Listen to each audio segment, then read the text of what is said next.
هغه بې حیا او شرمناک کارونه چې په دوبۍ کې ترسره کیږي. محمد الرشید مخدوم دا هغه سړی دی چې د دوبۍ جوړونکی هم ورته وایي. هغه سړی چې د صحرا په خاورو کې د دوبۍ په شان ښار جوړ کړ چې اوس وخت کې د نړۍ ټولو نه لوی د سیلانیانو ځای جوړ شوی. په دوبۍ کې غټې کمپنیانې کار کوي او خپل پروډکټس وړاندې کوي. د دوبۍ شمار د نړۍ په شتمنو ښارونو کې کیږي.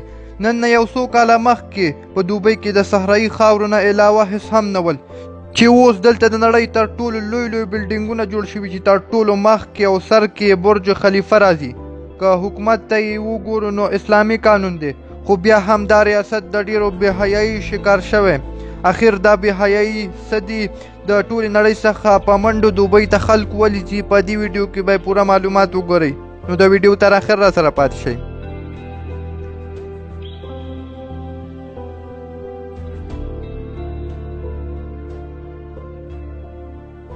ملګرو، دوبۍ چې کله جوړېده نو دوی تر مخه دا فکر کړی و چې دوبۍ نه به ټولې نړۍ ته د عیاشۍ هډه جوړوو. که نسل مذهب د کوم یو هم یې په دوبۍ کې د عیاشۍ لپاره ټول سهولتونه موجود دي. په خاصه توګه دوبۍ د اروپایي هیوادونو د راتګ لپاره د هر ډول عیاشۍ کولو لپاره سامان آلات جوړ کړي، ځکه په ټوله نړۍ کې زیاتې پیسې په اروپایي هیوادونو کې موجودې دي. چین، کاناډا او په اروپایي هیوادونو کې زیاتې پیسې موجودې دي، نو ځکه هلته نه چې کوم دوبۍ ته د سیل لپاره او تفریح لپاره خلک راځي، که دلته ورته د هغوی د عیاشۍ سامان موجود نه وي نو هغوی نه راځي بلکې نورو هیوادونو ته ځي. دا پریکړه شیخ الرشید مکتوم خپله کړه او دوبۍ په دومره کم وخت کې مخ ته یوړه. نن په دوبۍ کې شرعي قانون لباس دی او د اسلامي قانون مطابق فیصلې کیږي. همداسې دا او که نه په بازاري کتابونو کې خو همداسې ښکاري. که اختصاصي خبرو وشي داسې بالکل نه ده. تاسو ته په دوبۍ کې د لمبلو لپاره د سمندر غاړې پیدا شي، کوم شان چې په اروپایي هیوادونو کې نه هغه په دوبۍ کې پیدا کیږي. د دوبۍ سمندرونو په غاړو کې ټولې نړۍ ته د عیاشۍ کولو لپاره ټول کارونه جوړ شوي.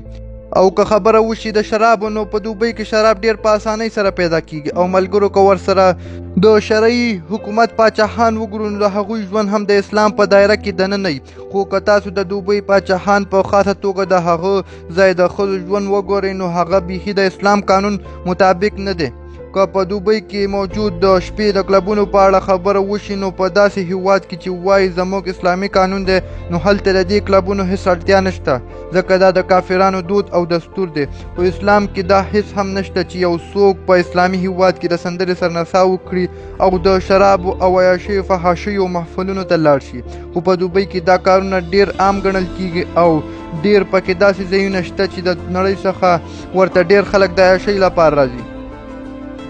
نو ملګرو، ویډیو تر دې ځایه وه. ملګرو، د دې کارونو په اړه ستاسو څه نظر دی په کومنټ کې ضرور ووایئ. تر بیا د خدای په امان.